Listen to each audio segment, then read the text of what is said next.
Hey guys, welcome back to Shep Talk Movie Vault. The movie today that we're pulling out of the vault is 21 Jump Street.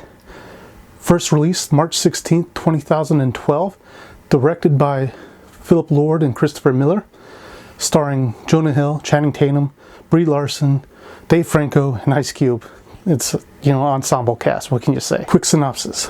Schmidt and Jinko, who were at opposite ends of the high school spectrum when they were in school together, must team up to become the best cop duo possible, even if it means going undercover in high school once again. Or, as I like to say, smart guy plus muscle guy team up to be the best crime fighting duo out there? Maybe. So question, have I seen this movie before? And the answer is yes.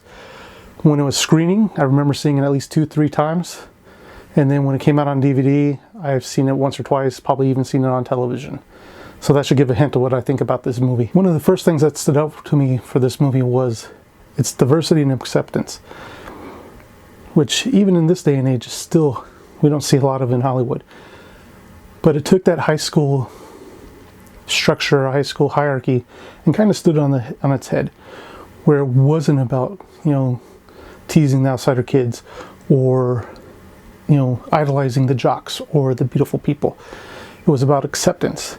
Yes, Dave Franco and Brie Larson play the beautiful, smart people, but it's not about their looks or their smarts make them the popular kid in school.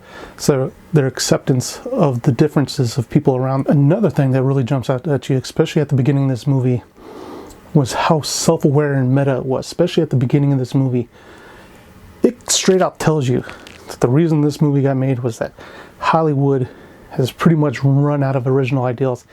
You can even see it today in 2019. The lack of creativity and the lack of new material out there still shows. Hollywood, we just had a Charlie's Angel trailer drop. But this movie calls itself out on that.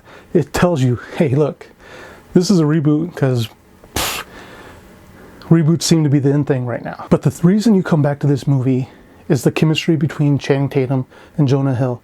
It's the reason why you can sit there and watch it over and over again. They are just really good together on screen. And it's funny to hear that, Channing Tatum didn't even want to take this role. He turned it down twice. Jonah Hill had to talk him into taking this role. So I wonder what this movie would have been like if Channing Tatum had flat out said he didn't want to be a part of this anymore. I'd also like to find out how much of this is script writing and how much of this is improv. I like to say 50-50. I just think that these two on screen had such great chemistry, especially with Jonah Hill's comedy and Channing Tatum just being that kind of straight up guy. They just probably really played well, as we can see in the movie itself. And even though this movie is a comedy, we do see character growth in both Jonah Hill and Channing Tatum's character. Channing Tatum now has to deal with not being that popular kid anymore. He's so used to being that person that everybody looks to, everybody comes to, everybody wants to be their friend. Well, that's not the case anymore. He's relegated to the nerd group, which isn't a bad thing, but it's something different for him. He now sees what it's like to be on the other end of the spectrum, on the other end of the hierarchy. He hangs out with these kids and he learns what they have gone through and see how accepting they are. And it changes him. It shows him that just because you're strong and beautiful doesn't mean you're always in the right or that you should have things first. Jonah Hill's character also has character development. At the beginning of this movie, especially when he's in high school, he plays that lonely character. He plays that smart kid that always gets picked on, that always gets bullied, that the beautiful girl's telling him no and laughing in his face, that the jocks are making fun of and throwing in lockers. But it shows when he goes to this new high school where that's turned on its head, where his smarts is something that people like and accept, that he gains that confidence, that he's becoming a better person.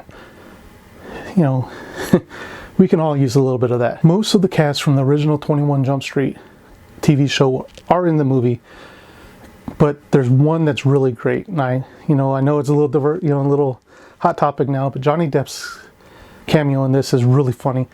At the big reveal at the end when they're at the hotel and he reveals that he's a DEA agent, and Jonah Hill and Channing Tatum and Johnny Depp's characters just having that back and forth. It's hilarious. It's fun to watch and it never gets old. And then when you go back and rewatch and you look at the one percenters that Johnny Depp has been infiltrating, you finally spot, you can see Johnny Depp's personality in each scene that he's in. It's funny. I enjoyed it. Johnny Depp was just great in this movie in his little cameo role. And so after saying all that, my ranking for 21 Jump Street is a keep it. When I went back and rewatched this, I still loved it. I still laughed. I still found humor in the jokes, in the scenes. The action was good. The chemistry between Jonah and Channing were awesome. If you haven't seen this movie, I highly recommend seeing 21 Jump Street. Sadly, I don't have 22 Jump Street, so that's not going to be my next review. Maybe I'll go out and get it. But if you haven't seen 21 or even 22 Jump Street, check it out, guys. You won't be disappointed. And until the next review, have a good day.